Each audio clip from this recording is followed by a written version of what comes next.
Welcome. In the comments to the last video, the Electric Turtle brought up why don't you use grenades since this is a very small room and a bunch of bad guys in it. And my current reasons for that are threefold. One, the hallway that I'm in doesn't let me back off far enough that I can throw it in without likely damaging myself. Two, grenades do destroy loot, especially other explosives that are on the floor, so using them when I have no idea what I might be able to pick up means I might never know what I'd be able to pick up. And three, there is no third thing. No, there was a third thing. Oh, I was very disappointed in the performance of my explosives on the research level. That landmine only killed 2 guys, and I don't know. I've noticed that while I'm shooting guys with my dart gun, oftentimes it seems like the shots don't get through to the next man until the one in front of him is completely dead and on the floor. During the death animation, it seems like they're still blocking shots even when their sprite indicates they shouldn't be. So that makes me believe that explosives don't go through bad guys. That if there's one bad guy right next to a grenade, he'll block every bad guy standing behind him from taking any damage at all. So, all those things said, I will still endeavor to make some use of explosives here. I should actually check this passageway to make sure I'm not backing into anything terrible. Alright, clear enough.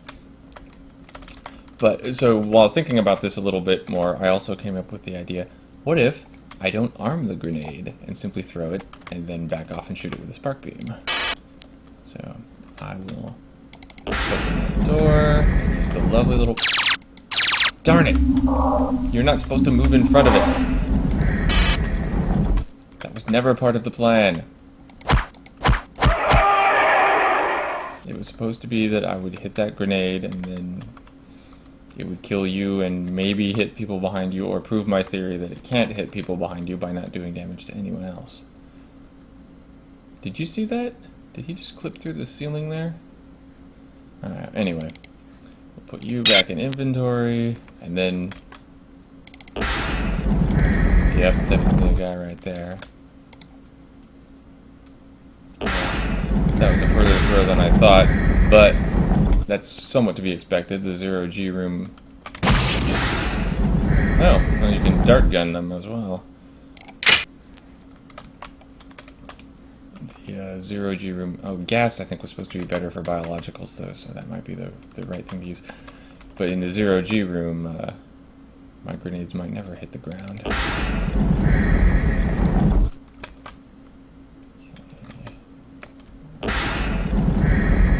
Not what I meant. There you go.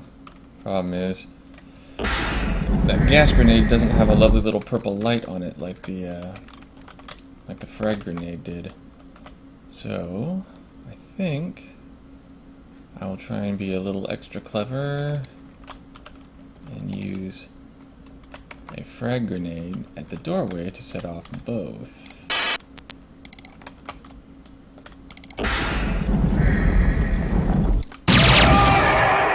And it still managed to hurt me.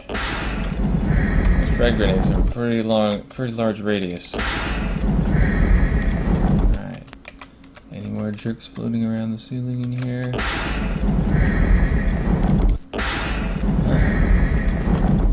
Appears we've triggered the lights. Alright. Come on, come on! Yep, one more jerk.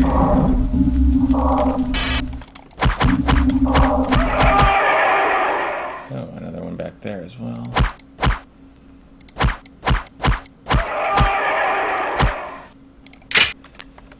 Good enough. And these guys, I think we can safely assume, will never have loot. Ever. Bring. That's not so good. I thought this was the 0G room. Oh. Maybe it's 50% of standard, it says. Ugh. Bring. Sometimes I go high and sometimes I don't. Okay, apparently there's a bouncy effect as well. Not exactly low gravity as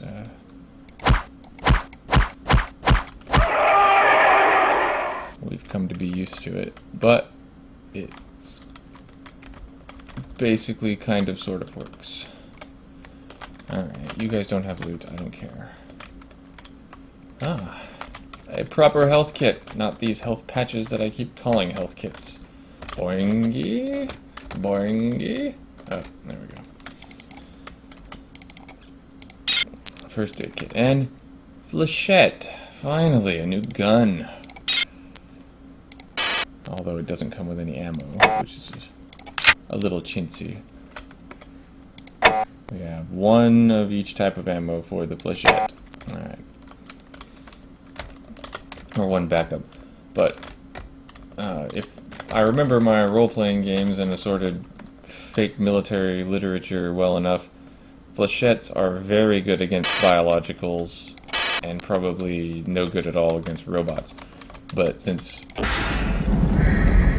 those invisible mutants on level 3 are one of our main stopping points in terms of our progress on that level, it may be that those are just the thing. Oh my. This room's fairly complicated, isn't it? Let's start leaning. We can't get back up that way. Can't get back up that way. And we can't get back up that way. So I guess we stick to the high ground.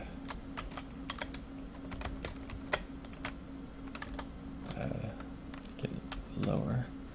Okay, clear hallway.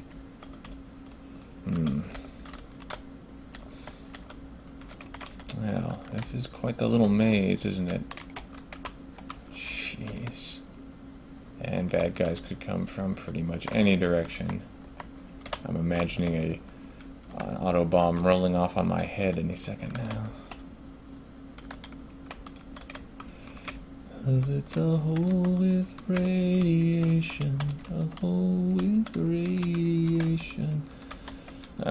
I see. Cyborg assassin knees.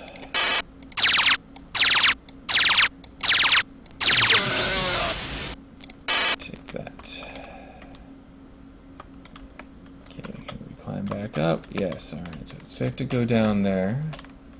Although possibly not wise. I would rather have the high ground while I can. Oof. Ah.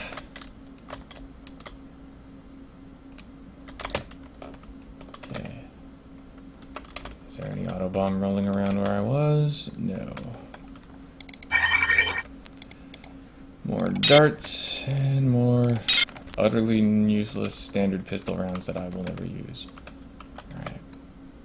Let's see if we can do a sideways jump. Oof. Nope, not so much. Ugh. Okay.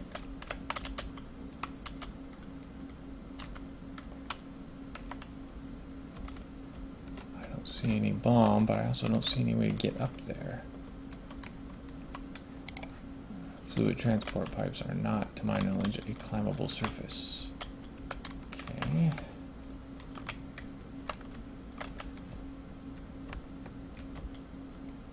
Ooh. Apparently you can do those bouncy jumps all over. If I can get high enough to mantle onto this surface. Come on, you can do it. You're awesome like that. Come on. Oh! Found the bad guy.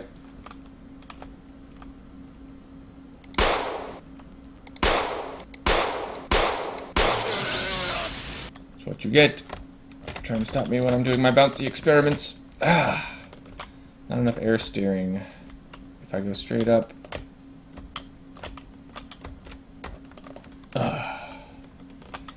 Bouncy, bouncy. Nope. Bouncy, bouncy. Not high enough.